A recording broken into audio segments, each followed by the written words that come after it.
কাজে হত্যার বিচার বলে এটাকে শেষ করে আপনি তারপরে যাবেন আপনার সংস্কার এবং নির্বাচন, এই কথাটি আমি মনে করি যুক্তিসঙ্গত নয়। আপনি যেটা আগে করতে চাচ্ছেন সেটাই হলো অগ্রাধিকার। আপনি অগ্রাধিকার দিচ্ছেন হত্যার বিচার, এবং শুধু হত্যার বিচার নয়, এখন আপনি এর সঙ্গে লাগিয়েছেন খুন, গুম এবং যত ধরনের হত্যা হয়েছে এই কত 15 বছরে, সবগুলির বিচার। আমরা সবগুলির বিচার চাই, কিন্তু এগুলো তো একটা স্বাভাবিক প্রসেস হতে হবে, স্বাভাবিক সরকার করবে, সময় মতো করবে। সেইভাবেই তো আমরা এটাকে দেখতে চেয়েছিলাম, এবং সেইভাবে হলেই তো সত্যিকার অর্থে হত্যার প্রতিকার বিচার হতো। আমরা একটা জিনিস নিয়ে আমরা আশঙ্কা করছি, সেটা হলো যে আমরা যেটা মনে করি আমাদের জুরিসপ্রুডেন্স আমাদের যেটা আছে আইনশাস্ত্রে, আমাদের দেশের যে সূত্র, যে সূত্রের উপরে আইন চলে, সেটা হলো 10 জন অপরাধীকেও ছেড়ে দিতে হবে যদি একজন নিরপরাধ সেই কারণে দোষী সাব্যস্ত না হয়। কিন্তু আমরা এখানে উল্টোটা করতে দেখছি, সেটাই আমাদের আশঙ্কার বিষয়।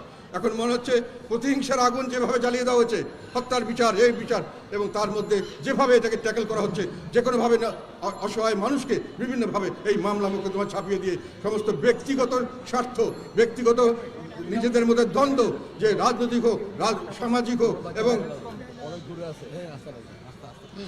সামাজিক হোক বা রাজনৈতিক হোক, সেইগুলোকে প্রতিপক্ষকে ঘায়েল করার জন্য এই মামলাগুলি ব্যবহার করা হচ্ছে, এবং এটা অন্যায়ভাবে আমাদের উপর চাপিয়ে দেওয়া হচ্ছে। এই জন্য আমরা আশঙ্কা করি যে এইখানে মামলার নামে হোল করে ফলস মামলা দেওয়া, এবং যেখানে দরকার ছিল 10 জন নিরপরাধকে, একজন নিরপরাধের জন্য 10 জন দোষীকে ছেড়ে দাও, সেটা উল্টা হয়ে এমন হচ্ছে যে একজনকে শাস্তি দেওয়ার কথা বলে সেখানে শাস্তি না দিয়ে 10 জন নিরপরাধকে দরকার হলে ফাঁসি দিয়ে দাও।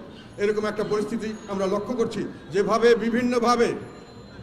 বিভিন্নভাবে আমাদের মামলা মোকদ্দমগুলো দেওয়া হচ্ছে এবং যেভাবে এগুলোকে হ্যান্ডেল করার কথা বলা হচ্ছে, তাতে আমাদের আশঙ্কা হয় যে কথাটি উনারা বারংবার বলছেন, যে যারা ফেসিবাদের দোসর এবং যারা ফেসিবাদ, তাদেরকে নির্মূল করাটাই হলো বাংলাদেশের একমাত্র সমাধান। তার মানে দেশের 50% লোককে ওনারা নির্মূল করতে চাচ্ছেন।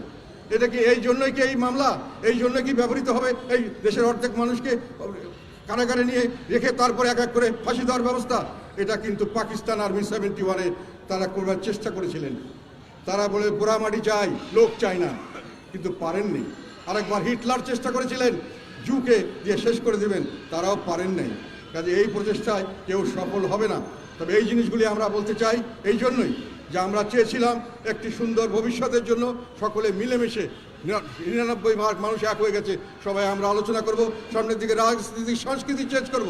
আমাদের দেশের রাজনীতিতে একটা সংস্কৃতি আছে যে কেউ ক্ষমতা থেকে পড়ে গেলে তাকে মেরে ফেলতে হবে, তাকে যে কোনোভাবে বেজ্জত করতে হবে, তাকে যে কোনোভাবে শেষ করতে হবে। আমরা রাজনৈতিক শত্রুতাকে ব্যক্তিগত শত্রুতা নিয়ে গেছি, এটা পৃথিবীর কোনো সভ্যতাতে হয় না।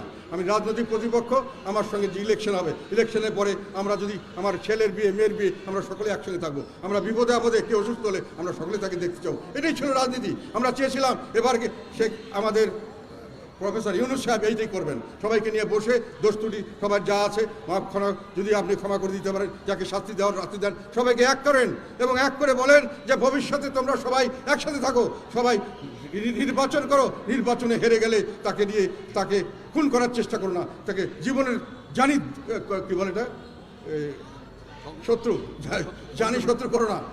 এটা আমাদের দেশে অত্যন্ত এইটার জন্য আর একটা কথা আমি বলে দিই, আমাদের দেশের কোনো সরকার যে সহজে ক্ষমতা ছাড়তে চায় না, যে কোনোভাবে ক্ষমতা আঁকড়ে নিতে থাকতে চায়, তার একমাত্র কারণ আমি মনে করি, একমাত্র নয়, তার অন্যতম কারণ হলো আমরা ক্ষমতা থেকে ছেড়ে দিয়েছে যেই শান্তিপূর্ণভাবে, সেই শান্তিপূর্ণভাবে জীবনযাপন করতে পারে নাই। আমাদের এরশাদ সাহেব একটা উদাহরণ, উনি শান্তিপূর্ণভাবে ছেড়ে দিয়েছিলেন, কিন্তু শান্তিপূর্ণভাবে তারপরে উনি থাকতে পারেন নাই। উনাকে খুনের আসামি হয়ে জীবন দিতে হয়েছে, লাস্টে মারা যেতে হয়েছে। খুনের আসামি উনি উদ্ধার হতে পারেন নাই।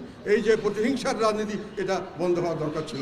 শেষ পর্যন্ত একটি কথা বলে আপনাদের সবাইকে বলতে চাই যে আমি সারা দেশবাসীর কাছে এটা বলতে চাই, বিভিন্নভাবে আমার মনে একটা আশঙ্কা হয়েছে, যেভাবে অর্ধেক মানুষকে ফের শেষ করার ব্যবস্থা হচ্ছে। সেখানে অ্যাডলফ হিটলারের সময় এক ভদ্রলোকের একটা কোটেশন আমার মনে আছে, উনি বলেছিলেন যে যখন নাৎসিকে ইহুদিকে ধরা হয়, তখন আমি বলেছি আমি তো ইহুদি না, আমার কিছু হবে না।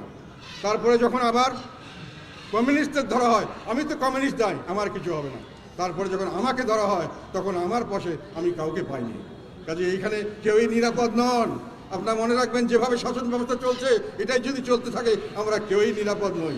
কে কখন কিভাবে যে আপনারা আপনারা ফেসিবাদ হয়ে যাবেন বা ফেসিবাদের দোষর হবেন, তারপরে আপনাদেরকে পরপারের ব্যবস্থা করা হবে না, কেউ এটা নিশ্চিতভাবে বলতে পারছে না। আমরা কোনো সিস্টেম ঠিকমতো কাজ করতে দেখতে পাচ্ছি না। এটি আমাদের একমাত্র এখন আশঙ্কা। আমরা সামনের দিকে যাতে এই আশঙ্কা সত্যি না হয় তার জন্য আমরা চেষ্টা করে যাব। আমরা সর্বাত্মক সহযোগিতা করতে প্রস্তুত আছি বর্তমান সরকারের সঙ্গে, যে কোনোভাবেও। এবং আমাদেরকে সঠিকভাবে আপনারা মূল্যায়ন করেন, দেশের সব লোককে নিয়ে একটি গ্রহণযোগ্য আপনার নির্বাচনের ব্যবস্থা করেন। আমার ধারণা নির্বাচন এবং যেভাবে আপনার দেশকে বিভক্ত করেছেন, সুষ্ঠু নির্বাচন আপনাদের দেওয়া সম্ভব হবে কিনা আমি শঙ্কিত। এবং একই সঙ্গে সুষ্ঠু কোনো আপনার সংস্কারও আপনারা দিতে পারবেন এই ব্যাপারেও আমি নিশ্চিত নই। কেননা সংস্কারের ব্যাপারে সকলের মতামত লাগবে, সব দল এক হলেই শুধু এই সংস্কার টিকে থাকবে। আপনি সাজেশন দিয়ে যাবেন, কেউ সাজেশন মানবে না যতক্ষণ পর্যন্ত না সব দল একমত হবে। কাজে এই বিষয়গুলি আমি মনে করি চিন্তা করার বিষয় আছে। এবং সামনের দিকে আপনাদের সকলকে আমি মনে করি যে আমাদের যে রাজনীতি, এই রাজনীতির মধ্যে জনগণের সঙ্গে রাজনীতি, এবং এই রাজনীতি আমরা আজীবন থাকব। এবং জাতীয় পার্টি ইনশাল্লাহ আপনাদের সকলের দোয়ায়, আপনাদের সকলের সমর্থনে আমরা সামনের দিকে এগিয়ে যাব। আমাদের সকলের দোয়া করুন। আসসালামু আলাইকুম। বাংলাদেশ জিন্দাবাদ।